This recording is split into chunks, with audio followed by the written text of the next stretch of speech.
I'm starting out on the Lady Slipper Trail. Today it's June the 5th and I'm going to be taking you all with me as we hike this amazing trail. This trail is 4.2 kilometers round trip and it is a no joke trail.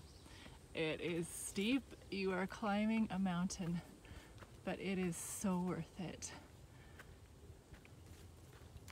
And it's about 6 kilometers to get up here on Foster Road if you live in the Creston area. Well, that's nice of them to tell us what these trees are. Takes the guesswork out of us.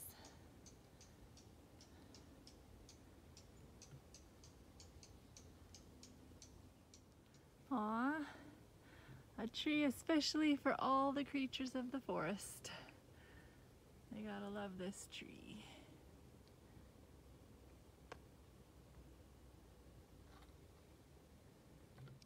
There she is, the queen of this trail, the Lady Slipper, also called a Moccasin Flower. It belongs to the orchid family, which is the largest flower family known, yet it is an endangered species, one of the most endangered species. It takes a certain fungus to germinate the seed, and the conditions have to be just right. So you should feel very blessed that you are getting to see this lovely flower. And don't pick any wildflowers, but especially do not pick this Lady Slipper, or any Lady Slipper. Oh, this is a lovely section through here. Nice and level, dappled in sunlight. Birds are chirping. Beautiful. So this is wild Sarsparilla, Irelia nudicalis, and it belongs in the ginseng family. And people make root beer with it. And in the fall, it develops into a purple and black edible berries. And some people even make jelly with it. The roots are good for tea, and it's used for like a cough and a diuretic. Also, a poultice can be made from the roots and berries and applied to the skin for any sores or burns or itchy skin, ulcers, swelling. So it's a pretty valuable plant, and it likes to grow in the shade. I made these crackers. I call them corn chip crackers.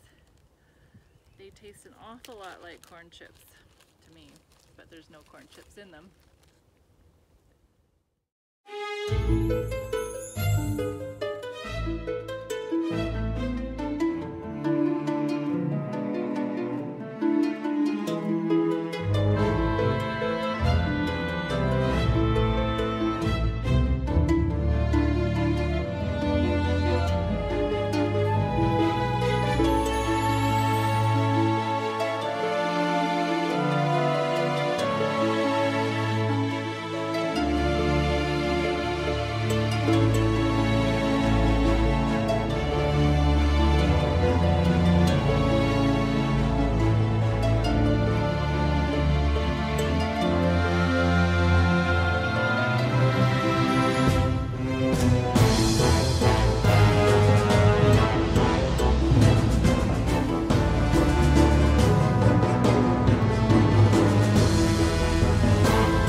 They would give Fritos a run for their money.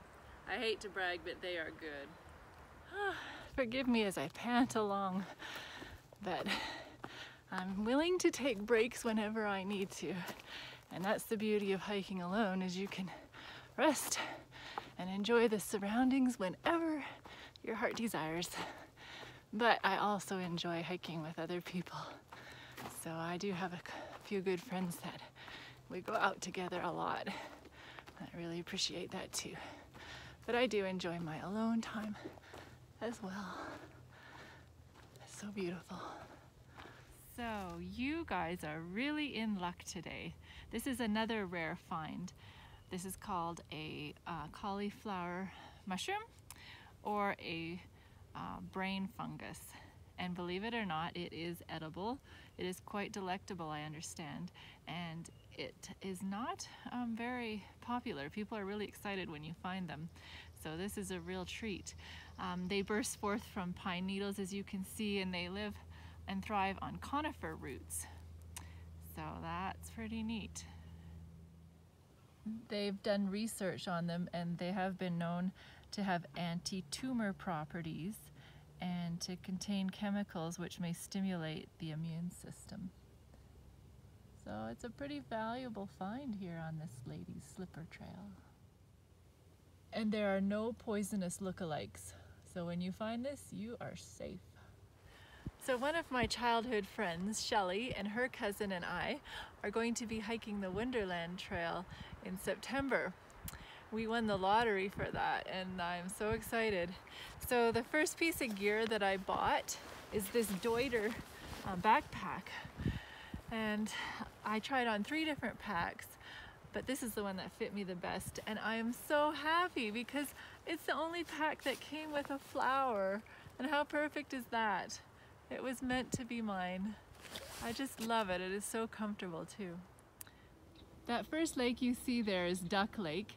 And in the wintertime, when it freezes over, we skate on there and it's just glorious. But the one beyond that is called Kootenay Lake, and it's a fairly large lake for our area. And the May long weekend this year, a sweet elderly couple, they're in their early 90s but have so much spunk to them, they came and gave us a real treat. So tell me about your car. Well, it's a 1964 amphicar, and there were only about 3,800 of them made, I think. It has about 13,000 actual road miles on it, but I have no idea how many hours in the water. Wow. And when did you get it? I got it in 1971. I was a car dealer and I took it in trade. They were being scoffed at, and I knew that it had collector potential and I wanted one. Right on. So we made a good trade. It's been a fun car down through these many years. Thank you so much for coming to us and letting us ride. I can hardly wait. Honored to do so. Right on.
While you all were watching that, I decided to continue on hiking.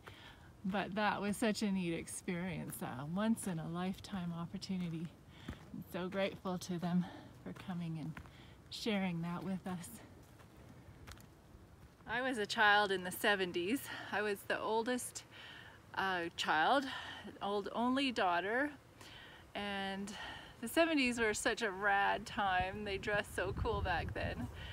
And then along comes the 80s, where I'm a teenager, and it's so the worst decade ever that one could be a teenager, with the big glasses and the big poofy hair and the acid wash jeans and the flower printed dresses, and oh, who designed the fashion back then? Anyway, I'm glad I survived that. But during that time, I grew up in a conservative Christian home, and we had to maintain this wall so nobody could know what was going on behind closed doors. And I'm sure that's the way it's been for a lot of families. The true dynamics of a family are never truly known, I don't think. But what I grew up with is that my dad suffered from severe depression, and it was his whole life he was like that. His mom told me once that even when he was 6 years old, he wished he could die. So it was always a heavy, oppressive atmosphere at home. And I would get this silent treatment for weeks at a time, and I didn't have a clue what I was doing wrong, but it was very stressful. I remember one time we were playing Scrabble, the family at the table, and Dad just stood up and swiped all the pieces off the table in a rage. And that was pretty scary. And he was always crying and sobbing, and my heart just tensed up whenever I heard him in his bedroom sobbing away.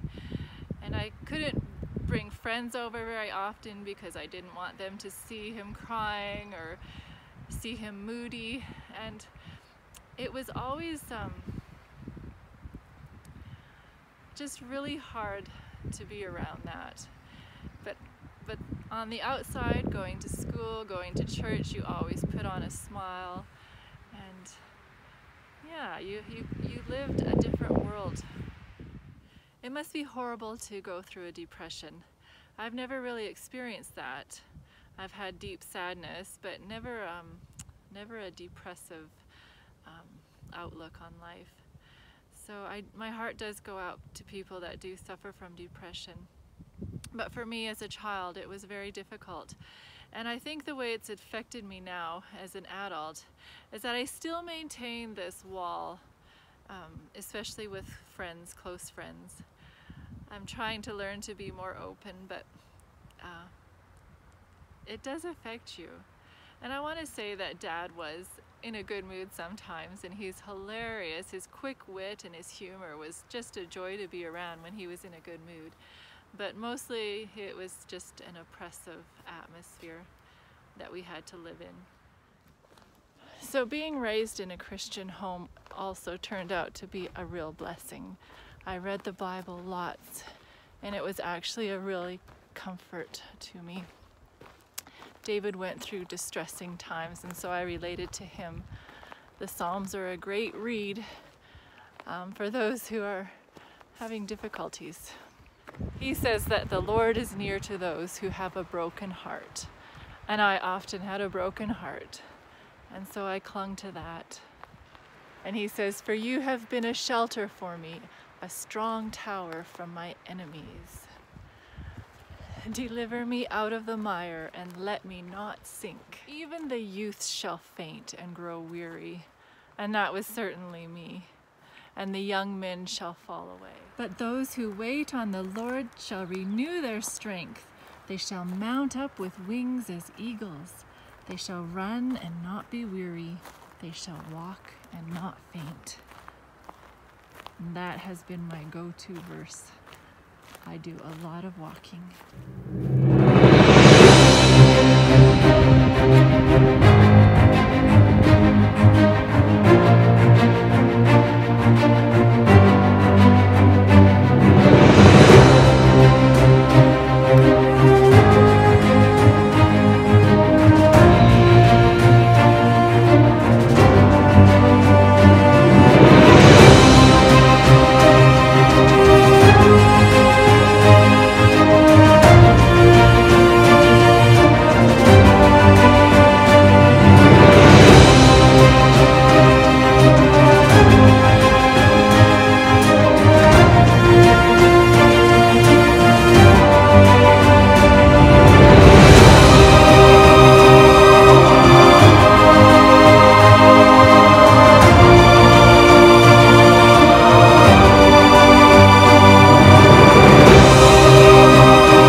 every time I go into the mountains and the woods, I get a measure of healing for my soul.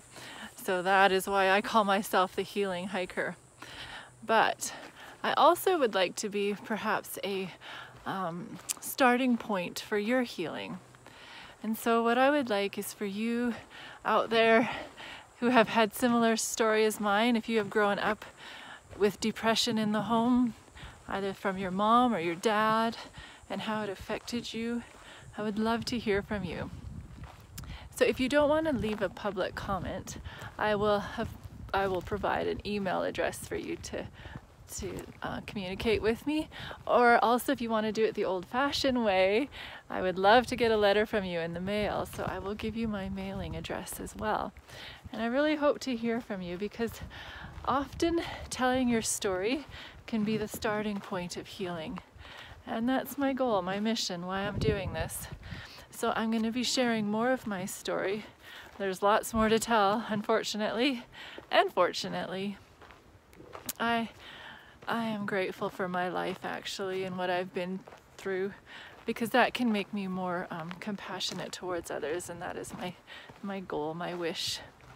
So I look forward to hearing from you, and until next time, assalamu alaikum, shalom, peace.